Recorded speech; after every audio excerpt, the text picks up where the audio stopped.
Shalom, salam sejahtera bagi Bapak Ibu, Saudara-saudara, anak-anak yang dikasihi oleh Tuhan Yesus Kristus. Berjumpa kembali bersama saya Pendeta Eka di dalam renungan firman Tuhan pada hari ini, hari Senin 2 Januari 2023. Sukacita dan damai sejahtera dari Tuhan Yesus kiranya menyertai hidup kita sekalian. Puji nama Tuhan. Pembacaan firman Tuhan hari ini diambil dari kitab Yeremia pasal yang ke-44. Kiranya firman Tuhan memberkati kita sekalian. Sebelum kita merenungkan bagian firman Tuhan hari ini, mari kita akan berdoa bersama. Tuhan Allah Bapa di surga, di dalam Yesus Kristus, kami datang kepadamu mengucapkan syukur, terima kasih atas kasih setia Tuhan, pemeliharaan yang sungguh nyata kami alami dari hari ke hari. Biarlah kami mau terus dekat dengan Tuhan dan firman Tuhan yang terus menerangi jalan kehidupan kami. Mampukan kami untuk dapat memahaminya, serta Engkau yang menolong kami untuk dapat menggenapi firman Tuhan dalam hidup kami. Terima kasih Bapa, inilah diri kami sedia untuk belajar firman Tuhan. Demi nama Tuhan Yesus Kristus kami berdoa. Haleluya, amin. Bapak Ibu Saudara-saudara yang dikasihi oleh Tuhan Yesus Kristus, kepedulian Tuhan akan umatnya sungguh sangat besar. Banyak nabi yang telah dikirim untuk mengingatkan dosa bagi umat Tuhan, khususnya di kerajaan Yehuda. Tetapi umatnya tidak mengindahkan, tidak mempedulikan apa yang dikatakan Tuhan melalui para nabi. Mereka artinya tidak mengindahkan kepedulian dan cintanya Tuhan kepada mereka. Bahkan Tuhan Allah sendiri harus menghancurkan kerajaan Yehuda, dan ini pun masih tidak membuat mereka sadar akan segala dosa dan pemberontakan mereka terhadap Tuhan. Saya akan bacakan di dalam ayat yang kedua sampai ayat yang ke-6. Yeremia pasal yang ke-44. Beginilah firman Tuhan semesta alam, Allah Israel. Kamu telah mengalami segenap malapetaka yang telah kudatangkan atas Yerusalem dan atas segala kota Yehuda. Sungguh, semuanya itu kini sudah menjadi reruntuhan dan tidak ada seorang pun diam di sana. Itu disebabkan oleh kejahatan yang telah mereka lakukan untuk menimbulkan sakit hatiku, yakni mereka pergi membakar korban dan beribadah kepada Allah lain yang tidak dikenal oleh mereka sendiri, oleh kamu atau oleh nenek moyangmu. Terus menerus aku telah mengutus kepadamu semua hambaku, para nabi, dengan mengatakan, janganlah hendaknya kamu melakukan kekejian yang aku benci ini. Tetapi mereka tidak mau mendengarkan dan tidak mau memperhatikan, supaya berbalik dari kejahatan mereka dan tidak membakar korban lagi kepada Allah lain. Sebab itu kehangatan amarahku dan murkaku telah tercurah dan membakar kota-kota Yehuda dan jalan-jalan Yerusalem, sehingga menjadi reruntuhan dan tempat tandus seperti yang ternyata sekarang ini. Bapak Ibu Saudara-saudara yang dikasihi Tuhan, dikatakan dalam teks firman Tuhan, umat tidak mau taat dengan tinggal di negerinya. Mereka memilih untuk lari ke Mesir dan terlibat dalam penyembahan Dewi Kesuburan atau Dewi Ishtar. Bapak Ibu Saudara-saudara yang dikasihi Tuhan, inilah kenyataan dari umat pilihan Allah. Mereka telah mendapatkan hukuman, tetapi semuanya itu tidak membuat mereka jera. Sisa Yehuda yang ada di wilayah Yehuda pun mereka memberontak pada Tuhan dan mereka pergi ke Mesir, sehingga mereka turut dalam penyembahan Dewi Kesuburan. Dan itu kekejian di hadapan Tuhan. Bapak Ibu Saudara-saudara, ketika diingatkan mereka malah membela diri dan mengatakan bahwa penyembahan mereka itulah yang membuat kehidupan mereka menjadi makmur. Sungguh sangat ironis.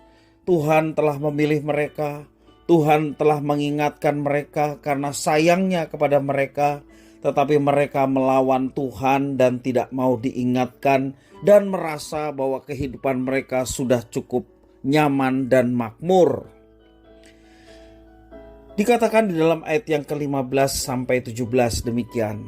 Lalu menjawablah kepada Yeremia semua orang laki-laki yang tahu bahwa istri mereka membakar korban kepada Allah lain, dan semua perempuan yang hadir di sana, suatu kumpulan yang besar, yakni segala rakyat yang diam di tanah Mesir dan di Patros, katanya, mengenai apa yang kau katakan demi nama Allah kepada kami itu, kami tidak akan mendengarkan engkau.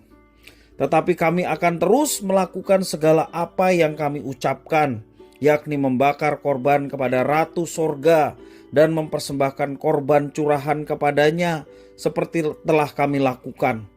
Kami sendiri dan nenek moyang kami dan raja-raja kami dan pemuka-pemuka kami di kota-kota Yehuda dan di jalan-jalan Yerusalem, pada waktu itu kami mempunyai cukup makanan. Kami merasa bahagia dan tidak mengalami penderitaan. Bapak, Ibu, Saudara-saudara, kalau kita membaca seperti ini, betapa sakitnya hati Tuhan yang telah memilih mereka dan memperingatkan mereka, tetapi kenyamanan yang mereka alami, mereka merasa itulah yang membuat mereka tidak mau mendengar apa yang dikatakan oleh Tuhan melalui Nabi Yeremia. Bapak, Ibu, Saudara-saudara yang dikasihi oleh Tuhan Yesus Kristus, kita bisa melihat begitu tidak pedulinya orang Yehuda terhadap kasih dan perhatian Tuhan. Bahkan mereka sangat yakin bahwa kemalangan mereka justru dikarenakan mereka tidak lagi menyembah Dewi Ishtar. Karena itu di Mesir mereka kembali menyembah Dewi itu. Barangkali ketika firman Tuhan ini dinyatakan, mereka sedang berada dalam kondisi yang lebih makmur. Dan tidak heran mereka tidak lagi dapat mendengar suara Tuhan karena kemakmuran yang mereka miliki. Mereka telah menikmati kenyamanan meski sedang menyembah Allah lain. Dalam keadaan susah, bangsa ini tidak mau mempercayai Tuhan. Di dalam keadaan baik, mereka merasa keadaan itu terjadi bukan karena Tuhan, tetapi karena mereka menyembah kepada Allah yang benar yang mereka sebut Ratu Sorga.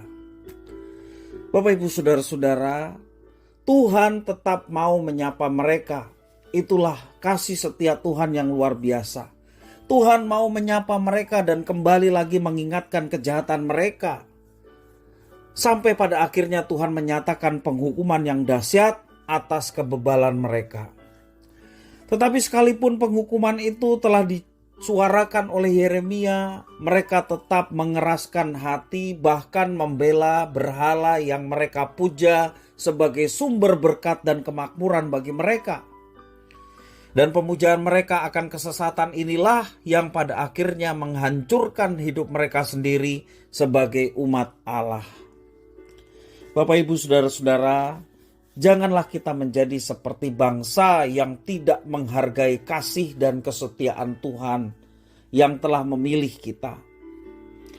Kita juga perlu sadar, ketika kita dalam keadaan yang baik, bukan berarti itu keadaan yang benar seperti yang Tuhan mau. Sekali lagi saya mau katakan, ketika kita dalam keadaan baik, bukan berarti itu keadaan yang benar seperti yang Tuhan mau. Kita bisa belajar membuka hati supaya dapat mendengar sapaan, mendengar nasihat, dan bahkan teguran ketika kita menyimpang dari apa yang ditetapkan oleh Tuhan. Dan tentunya teguran dari Tuhan adalah untuk kebaikan kita.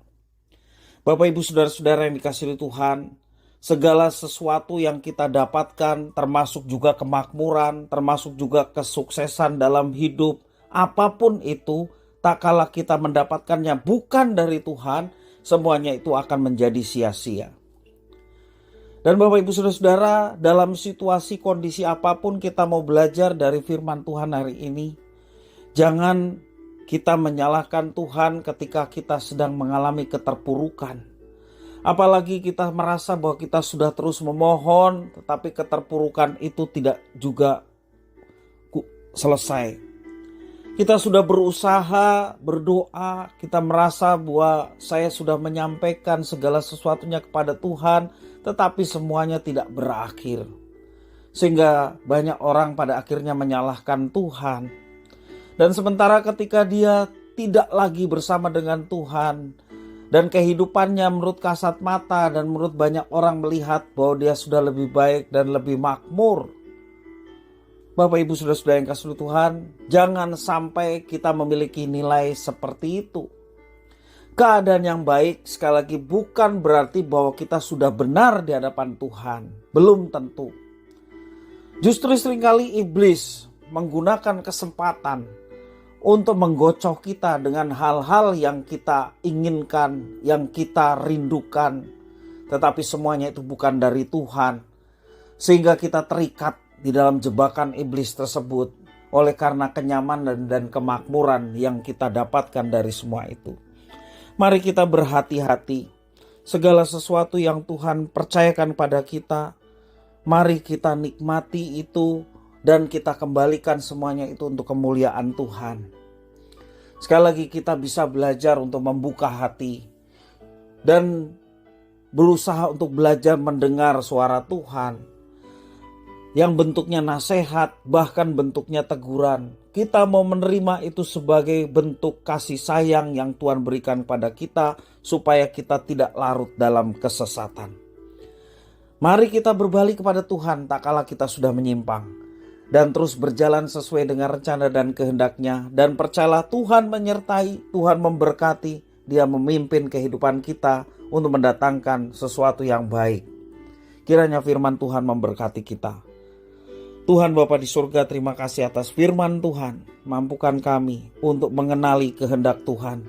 Mampukan kami untuk menyadari ketika kami sudah menyimpang dari jalan Tuhan, walaupun kami merasa hidup sudah lebih baik, lebih nyaman, segala sesuatunya kami dapatkan. Tapi kami tahu ketika itu melawan Tuhan, sesungguhnya semuanya itu menjadi sia-sia. Kalau masih ada kesempatan bagi kami untuk kembali kepada Tuhan, biarlah kami tidak mau sia-siakan itu. Kami mau kembali kepada Tuhan dan mengikuti apa yang menjadi kehendak Tuhan dalam hidup kami. Terima kasih Tuhan atas firman-Mu. Inilah doa ucapan syukur kami. Demi nama Tuhan Yesus kami berdoa. Haleluya. Amin.